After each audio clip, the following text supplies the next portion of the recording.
Traz luz para as sombras, escala montanhas para me encontrar. Derruba muralhas, destrói a mentira para me encontrar.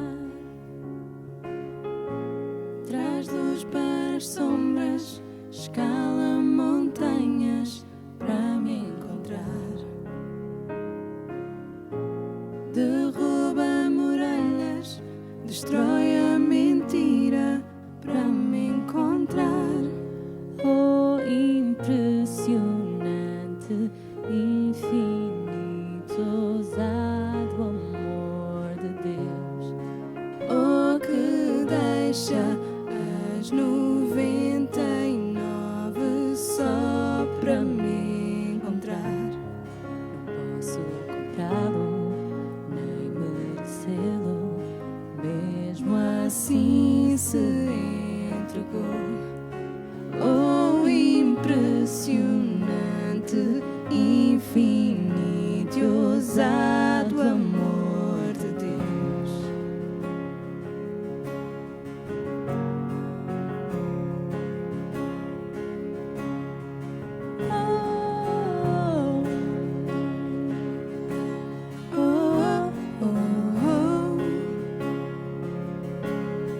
Salvador fiel, maravilhoso, canta aleluia, Jesus vive. Oh, rendei graças àquele que ressurgiu. Canta aleluia, Jesus vive. Salvador fiel, maravilhoso, canta aleluia, Jesus vive. Oh, rendei graças àquele que ressurgiu. Canta aleluia, Jesus vive.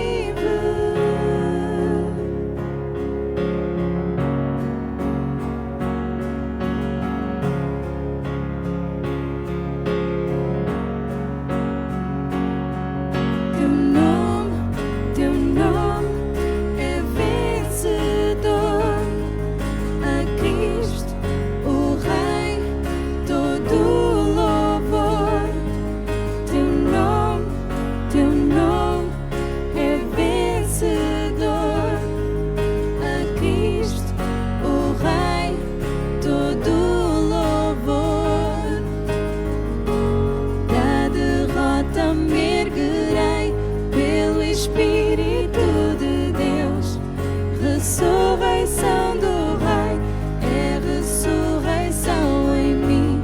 Ganho vida no teu nome e declaro és vencedor. Ressurreição do Rei é ressurreição em mim. Da derrota me erguerei pelo Espírito de Deus. Ressurreição do Rei é ressurreição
Então, muito boa noite, a paz do Senhor a todos os irmãos. Esta é uma sexta-feira especial, sexta-feira santa, e gostaria de partilhar convosco um tema que se encaixa neste momento, na quadra que nós estamos a celebrar, e vamos falar sobre nova aliança na sua morte, na morte de Jesus, o selo da nova aliança na morte de Jesus.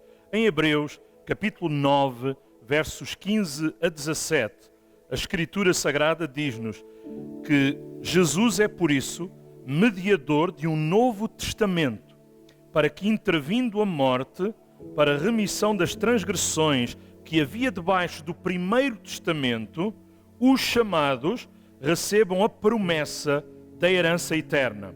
Porque onde há testamento, é necessário que intervenha a morte do testador, porque um testamento tem força onde houve morte. Ou será que ele tem algum valor enquanto o testador vive? O autor da Epístola aos Hebreus deixa-nos esta pergunta: será que um testamento tem valor enquanto o testador está vivo? Não. É por isso que vamos falar sobre o selo da nova aliança através da morte de Jesus. A definição de aliança, de pacto ou concerto refere-se a um acordo, um entendimento ou um ajuste entre partes que celebram entre si esse propósito. Envolve compromisso, envolve responsabilidade, envolve privilégios mútuos também.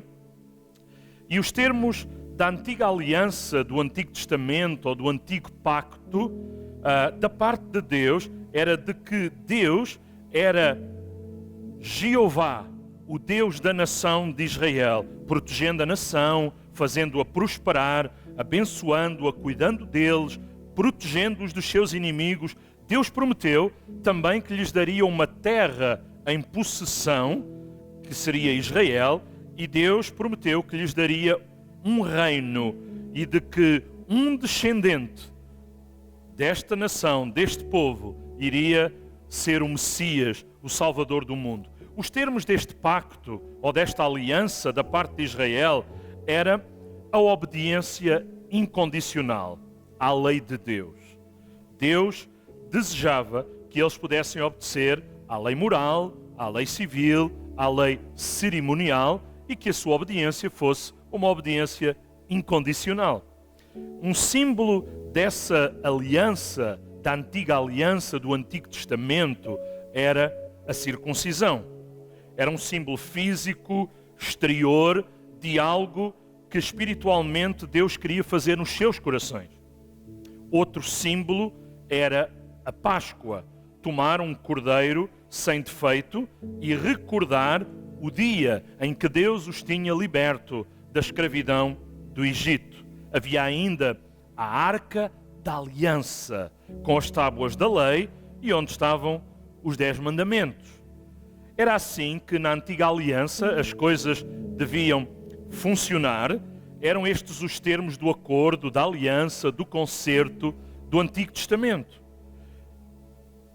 Uma transição prevista foi perceptível durante a vigência da antiga aliança, da primeira aliança do Antigo Testamento. Foi perceptível de que essa aliança era uma aliança incompleta. Não era uma aliança final, não era uma aliança definitiva. Ela não era tudo o que Deus ainda tinha para dar. Ela não era tudo o que Deus ainda iria fazer. Ela era provisória, limitada, temporária, simbólica e figurativa. Era assim a antiga aliança. A antiga aliança era incapaz de aperfeiçoar e de salvar. Também revelou a incapacidade do povo em cumprir a sua parte neste acordo que Deus tinha feito com eles. Deus cumpriu a sua parte, a parte que lhe correspondia na aliança, mas Israel falhou na obediência à lei de Deus. Assim, a história de Israel no Antigo Testamento é uma história de fracasso, de como o povo da aliança falhou em cumprir os termos que lhe competiam. Ao estudarmos a história da nação de Israel no Antigo Testamento, nós ficamos apercebidos que reiteradamente eles quebraram a lei de Deus e praticaram a idolatria. Só no período do rei Davi e uma parte do tempo do rei Salomão é que Israel não foi idólatra. Também quando eles retornaram do cativeiro, mas apesar de não terem voltado à idolatria, eles conceberam o legalismo e a hipocrisia, que são outro tipo de idolatria, eu diria. Segundo lugar, o contraste entre a antiga aliança e a nova aliança. Quando contrastamos as duas alianças, o apóstolo Paulo, inspirado pelo Espírito Santo de Deus, afirma em Romanos, capítulo 8 e versículo 14, que agora já nenhuma condenação há para os que estão em Cristo Jesus, porque a lei do Espírito da vida em Cristo Jesus te livrou da lei do pecado e da morte. Porquanto o que fora impossível à lei, no que estava enferma pela carne, isso fez Deus enviando o seu próprio Filho em semelhança de carne pecaminosa, e no tocante ao pecado, e com efeito, condenou Deus na carne o pecado, a fim de que o preceito da lei se cumprisse em nós, que não andamos segundo a carne, mas segundo o Espírito. Aleluia! Resumindo o sentido do texto que acabamos de ler, nós percebemos que Paulo, no capítulo 7 da Epístola aos Romanos, ele descreve a situação de um judeu debaixo da lei e diz que o pecado o impedia de guardar perfeitamente a lei e criava frustração. Inclusivamente, o apóstolo Paulo exclama: miserável homem que eu sou! Quem me livrará do corpo desta morte? Capítulo 7, verso 24. Este era um clamor por mudança. Era uma expressão do desejo de se submeter a uma nova aliança. Terceiro lugar, vejamos algumas passagens proféticas. É neste sentido que, já no Antigo Testamento, nós encontramos indícios de que uma nova aliança seria necessária. De que a grande aliança da Bíblia é efetivamente a nova aliança, selada com a morte de Jesus, o Cristo, na cruz do Calvário. Aleluia! Assim, é importante destacar que a nova aliança, ela foi planeada, foi prometida e foi profetizada. E agora, ela está a ser cumprida e está a ser consagrada. No Antigo Testamento existem algumas profecias relativas à nova aliança, sendo que a mais completa de todas é a profecia de Jeremias, capítulo 31, versos 31 até 34, que animo aqueles que me estão a ouvir a poderem ler alguns dos textos que apenas teremos tempo para mencionar, mas para aqueles que gostam de estudar as Escrituras, eu deixaria este desafio. Jeremias, capítulo 31, versos 31 até 34. Existem outras passagens, além deste texto de Jeremias, afirmações sobre a nova aliança. Por exemplo, Isaías capítulo 55, verso 3, declara: inclinai os ouvidos e vinde a mim. Ouvi, e a vossa alma viverá, porque convosco farei uma aliança perpétua. Uma referência à nova aliança, na expressão uma aliança perpétua, que consiste nas fiéis misericórdias prometidas a Davi. E Paulo, o apóstolo Paulo, ele vai explicar essa mesma passagem do profeta Isaías e vai aplicá-lo à pessoa de Jesus. E podemos observar isso em Atos capítulo 13, verso 34. E que Deus o ressuscitou dentre os mortos, para que jamais voltasse à corrupção. Desta maneira o disse, e cumprirei a vosso favor as santas e fiéis promessas feitas a Davi. Também o autor da Epístola aos Hebreus faz uma citação e uma aplicação da predição do profeta Jeremias. Jeremias diz que o povo não guardou os termos da antiga aliança e Deus entregou-os às suas próprias escolhas. E é neste contexto que Jeremias se vai referir a uma nova aliança. É importante colocar aqui uma questão pertinente. Em que sentido é que a nova aliança é assim nova? Os versículos 10, 11 e 12 do capítulo 8 da Epístola aos Hebreus apresentam três grandes diferenças entre a antiga e a nova aliança. E diz assim, no verso 10, porque esta é a aliança que firmarei com a casa de Israel depois daqueles dias, diz o Senhor, na sua mente imprimirei as minhas leis, também sobre o seu coração as inscreverei, e serei o seu Deus, e eles serão o meu povo.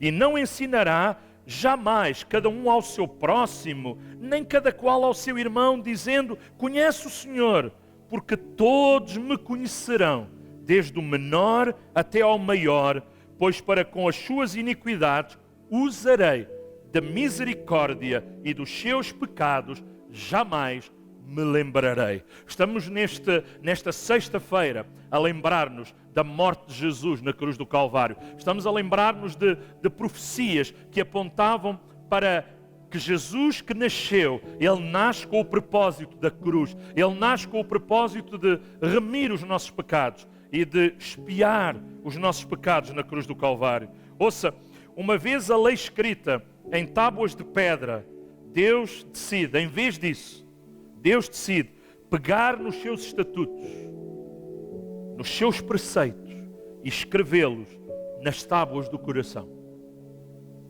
Deus vai pegar na lei e trazê-la para dentro do coração do seu povo. Uma primeira grande diferença entre a antiga e a nova aliança é que a nova aliança é de natureza espiritual, a qual consiste numa mudança radical da mente e do coração, em que Deus imprime lá dentro a sua vontade e o seu querer. Regenera, muda o coração de uma maneira completa. Deus faz isso. Isto não acontecia em parte na antiga aliança, porque a antiga aliança era parcial, era em sombras. A lei e a obediência que era requerida eram externas. Mas Deus decide ir mais fundo, mais longe e trazer a lei para dentro do coração e da mente para que este povo seja o seu povo. A segunda grande diferença está expressa no verso 11 e é de que todos os que estão dentro da nova aliança são convertidos. Na antiga aliança, e porque ela foi celebrada com uma nação, poderiam existir pessoas dentro daquela nação que de facto não conheciam a Deus. Todos os judeus estavam na aliança, mas a aliança não estava em todos os judeus, não estava no coração de todos. Nem todos os judeus conheciam a Deus. Esta antiga aliança era com os descendentes físicos de Abraão, de Isaac, de Jacó. Então, todos os meninos e meninas judias que nasciam, eles já nasciam dentro da aliança e eram contados como povo de Deus. Mas isso não significa que eles eram crentes, que amavam a Deus, que conheciam realmente a Deus. Mas agora, na nova aliança, este povo com quem Deus vai celebrar esta aliança, apenas os verdadeiros, apenas os obedientes, apenas os fiéis realmente fazem parte da aliança. Não será necessário um crente dizer ao seu irmão, conhece a Deus, porque ele já o tem que conhecer para fazer parte integrante desta nova aliança. E a terceira e grande diferença está expressa no verso 12. E Deus diz, dos seus pecados jamais me lembrarei. Na antiga aliança, os pecados eram cobertos. E em cada ano eram lembrados e tinham que ser sacrificados animais de ano em ano. No Yom Kippur, o dia da expiação nacional, o sumo sacerdote, ele tinha que entrar no lugar santíssimo para oferecer sacrifício pelos pecados do povo. Mas Deus decide alterar este processo e estabelecer um só sacrifício suficiente, eficaz, abrangente. Jesus, o Cordeiro de Deus, que tira o pecado do mundo. Aleluia! Nós não precisamos oferecer mais sacrifícios. Nem Jesus precisa morrer a cada ano. O povo da nova aliança é um povo salvo e perdoado. A nova aliança não seria como aquela que Israel e também Judá falharam em cumprir.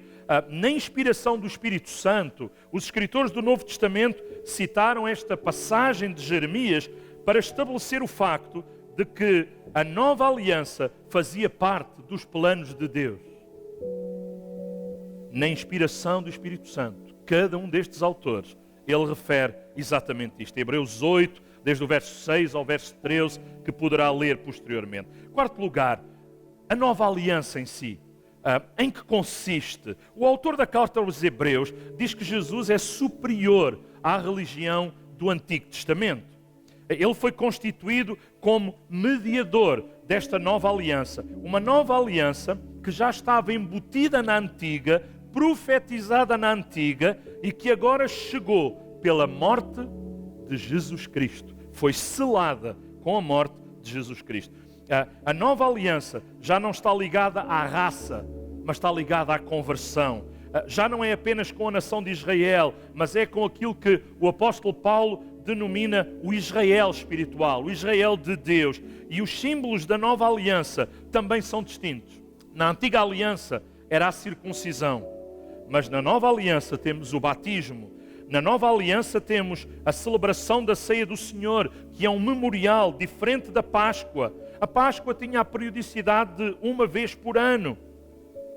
Também o antigo sábado foi substituído pelo domingo, que representa a ressurreição de Jesus. A nova aliança também tem os seus termos e condições próprios. Envolve duas partes. A nossa responsabilidade é exatamente igual à primeira aliança, obediência.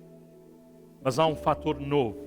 O meu representante, ele foi obediente até à morte e morte de cruz. Ele já cumpriu por mim. Eu apenas preciso aceitar o seu sacrifício e viver ligado a Ele. Quem é o meu representante que já cumpriu os termos da lei e que é justo e justificador? É Jesus Cristo. Jesus tornou-se homem e cumpriu toda a lei de Deus, satisfez todas as exigências e os termos da antiga aliança e no seu sangue Ele selou uma nova aliança. Por essa razão, Ele é apresentado como o mediador de uma nova aliança. E Ele é o nosso representante. Repare, a nova aliança é uma continuação da antiga. A relação entre as duas alianças é uma relação de continuidade. Em quinto lugar, o testador e o testamento. Os versículos 16 e 17 de Hebreus capítulo 9, fica claro que não há um testamento válido enquanto o testador estiver vivo. Assim, o Novo Testamento, a nova aliança, o novo pacto, ou o novo concerto, não entra em vigor com o nascimento de Jesus, mas sim com a sua morte. Porque onde há testamento, é necessário que intervenha a morte do testador, porque um testamento tem força onde houve morte, ou terá ele algum valor enquanto o testador vive. Jesus não veio abrogar a lei e os profetas, veio cumpri-los. Vale a pena realçar que durante o seu ministério terreno, Jesus estava debaixo da lei.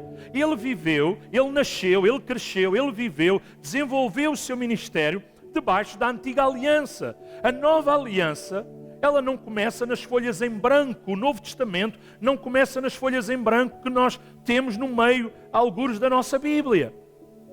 O Novo Testamento começa, a nova aliança começa com a morte de Jesus, com o sangue de Jesus vertido na cruz do Calvário. Quando Jesus está na cruz, Ele diz: Pai, está consumado. Sim, o plano foi cumprido, mas também a lei foi cumprida. Os estatutos, a obediência, os preceitos, tudo foi cumprido quando Jesus diz: está consumado.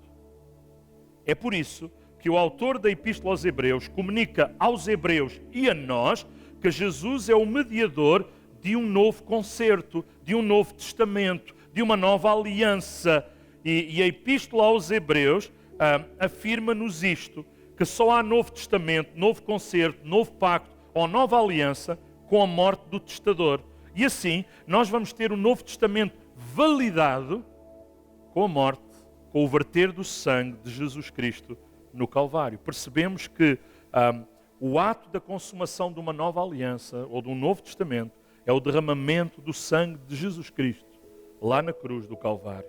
Analisando as afirmações do próprio Jesus, vemos que por diversas vezes ele mostra que apenas quando o seu sangue fosse derramado haveria validação de uma nova aliança ou testamento. Importa recordar que um tratado, um pacto, um testamento ou qualquer documento físico ou até verbal feito entre o Criador e a humanidade geralmente era validado com sangue.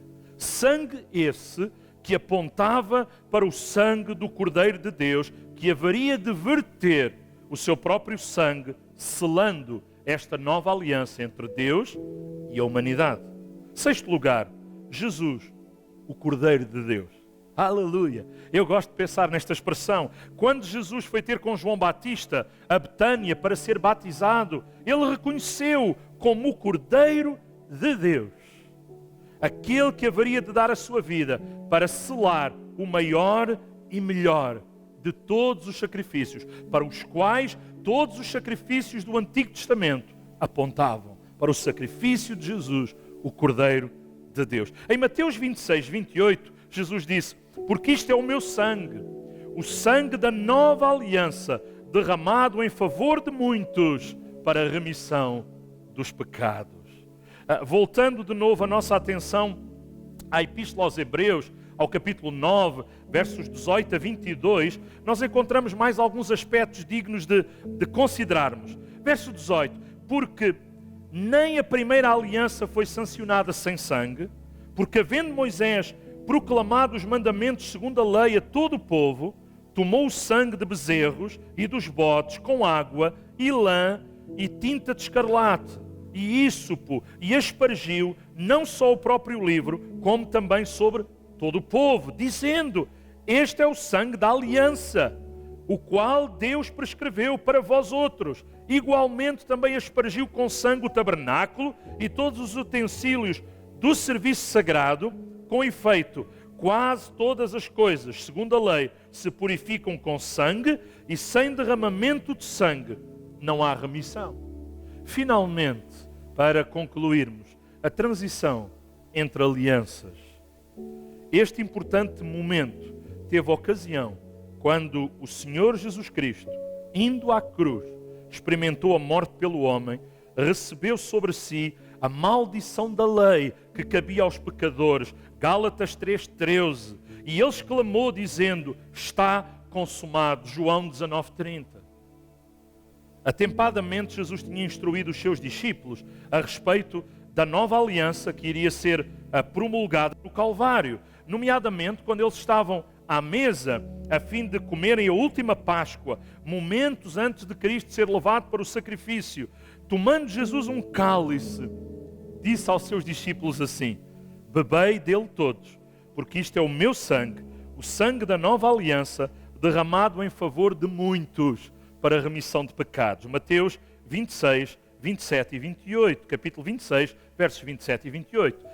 O sangue de Cristo, ali representado pelo fruto da vide, verso 29, somente seria efetivamente derramado por ocasião da sua crucificação e da sua morte, algum tempo após. Jesus ensinou aos seus discípulos antecipadamente sobre a necessidade e também sobre o significado da sua morte. A morte de Jesus era necessária. A morte de Jesus tem um significado tremendo, incrível. E é sobre isso que estamos a falar nesta noite.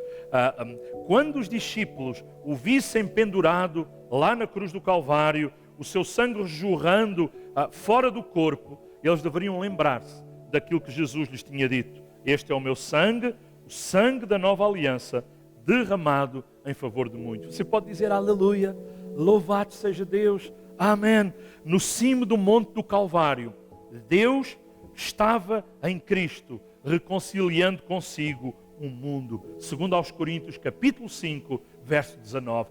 Deus estava em Cristo, reconciliando consigo o mundo. E nós fazemos parte daqueles que foram já reconciliados. No Gólgota, Deus estava em Cristo, não imputando aos homens as suas transgressões, mas concedendo-lhes a palavra da reconciliação.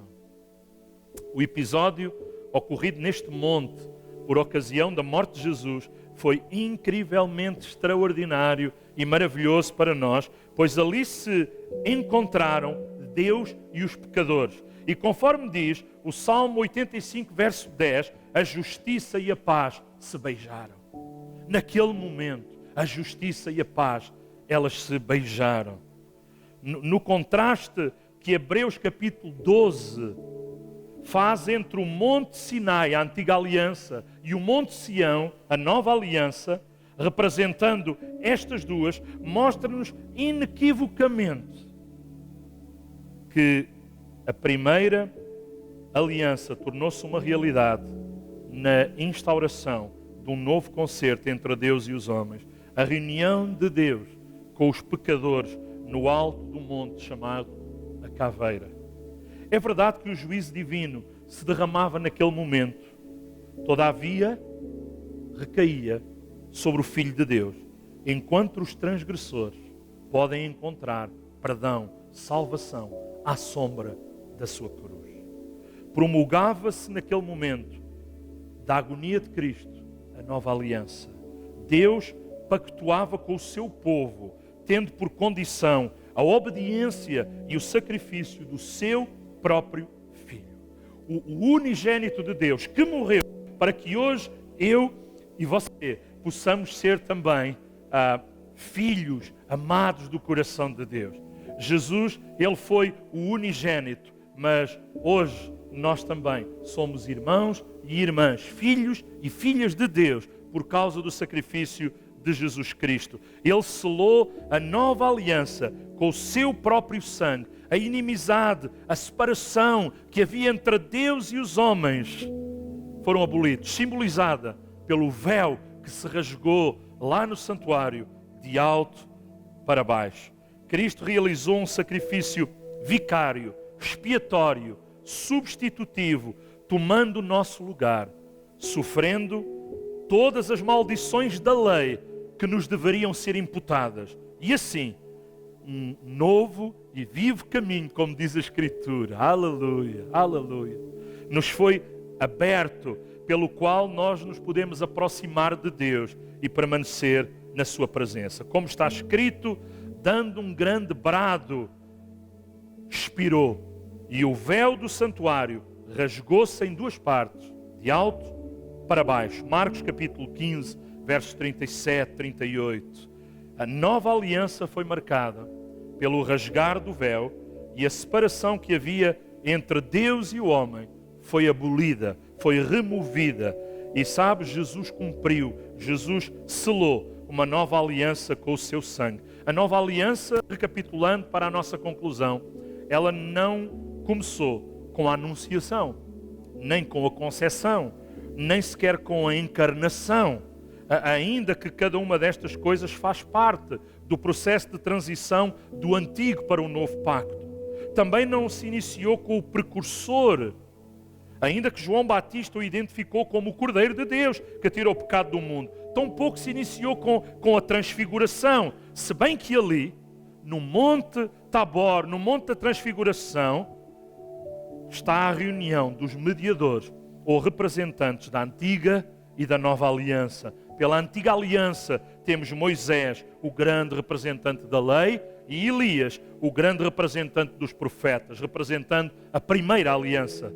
E temos Jesus, o nosso grande sumo sacerdote e o nosso representante.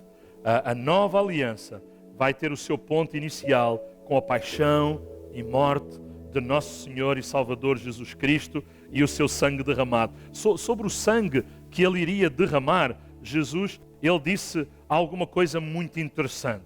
Porque este é o meu sangue, o sangue da nova aliança derramado em favor de muitos para a remissão de pecados. Mateus 26, 28. Em Lucas 22, 20, ele diz, semelhantemente, depois de cear, tomou o cálice, dizendo, este cálice representa, ou é, a nova aliança no meu sangue, derramada em favor de vós. E em 1 Coríntios diz, por semelhante modo, depois de haver ceado, tomou também o cálice, dizendo: este cálice é a nova aliança no meu sangue. Fazei isto todas as vezes que o beberdes, em memória de mim. Da cruz para trás está em vigor a antiga aliança. Da cruz para a frente começa a vigência da nova aliança. Hoje lembramos a sua morte. Hoje lembramos que Ele entregou a sua vida. O tempo da sua paixão, o tempo da sua crucificação. Eu gosto de lembrar a ressurreição.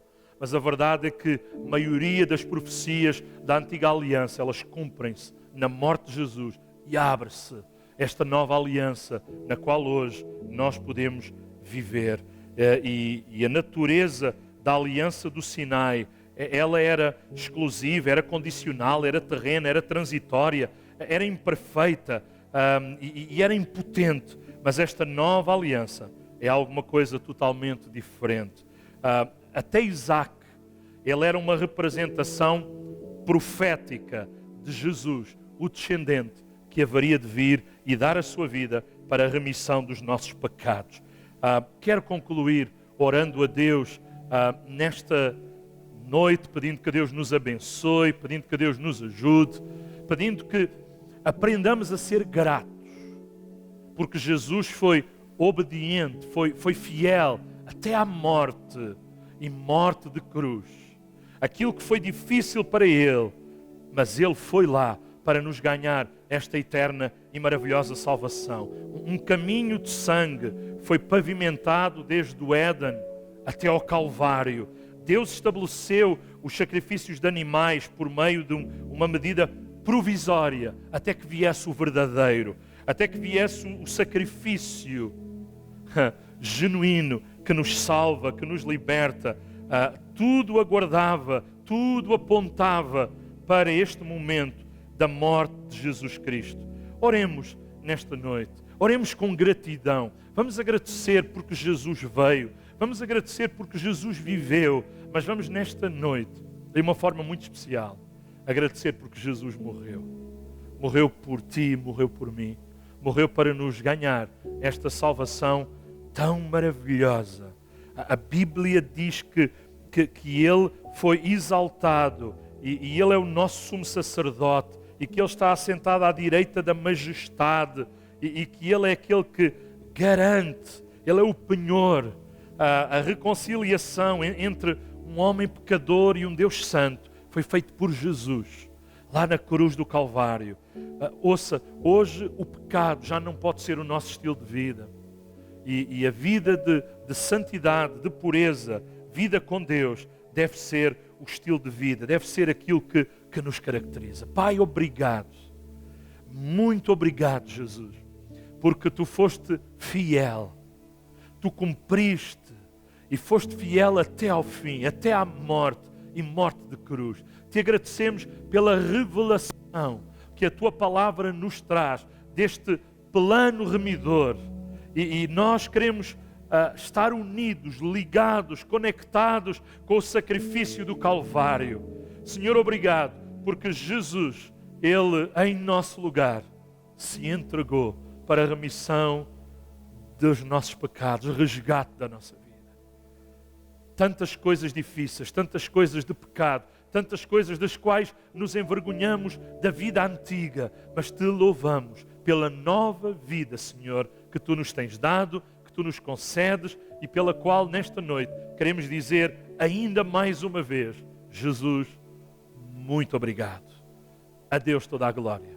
Que Deus possa abençoar cada um de vós e agradeça a Deus por esta nova aliança. Nós que somos crentes, no domingo a seguir à Páscoa teremos o privilégio de celebrar a ceia do Senhor, a nova aliança. Este é o Novo Testamento no meu sangue, como habitualmente nós costumamos ler na primeira carta do apóstolo São Paulo aos Coríntios. Bem-haja, Deus abençoe e até à próxima transmissão online e brevemente poderemos estar juntos presencialmente também na casa de Deus. Deus vos abençoe grandemente. Amém.